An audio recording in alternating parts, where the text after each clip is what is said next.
السلام علیکم۔ سورۃ بقرہ کی آیت نمبر 261 میں ہم جانتے ہیں کہ اللہ کی راہ میں خرچ کرنے کے کیا فائدے ہیں۔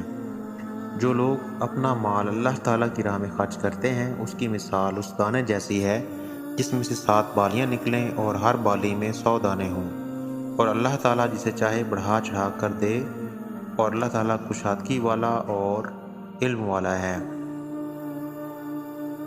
اس آیت کی تشریح میں یہ بیان کیا گیا ہے کہ یعنی جس قدر خلوص اور جتنے گہرے جذبے کے ساتھ انسان اللہ کی راہ میں مال خرچ کرے گا، اتنا ہی اللہ تعالیٰ کی طرف سے اس کا اجر زیادہ ہوگا۔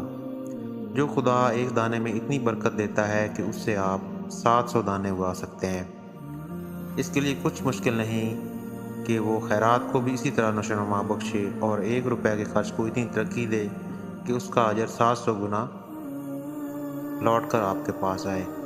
اس حقیقت کو بیان کرنے کے بعد اللہ کی 2 صفات اس میں بیان فرمائی گئی ہیں۔ ایک یہ کہ وہ فراخ دست ہے، اس کا ہاتھ تنگ نہیں ہے کہ تمہارا عمل فی الواقع جتنی ترقی اور جتنے اجر کا مستحق ہے وہ نہ دے سکے۔ دوسرا یہ کہ وہ علیم ہے، یعنی جانتا ہے، بے خبر نہیں ہے کہ جو کچھ تم خرچ کرتے ہو اور جس جذبے سے کرتے ہو تو اس سے وہ ناواقف رہ جائے اور تمہارا جو اجر ہے وہ ضائع ہو جائے۔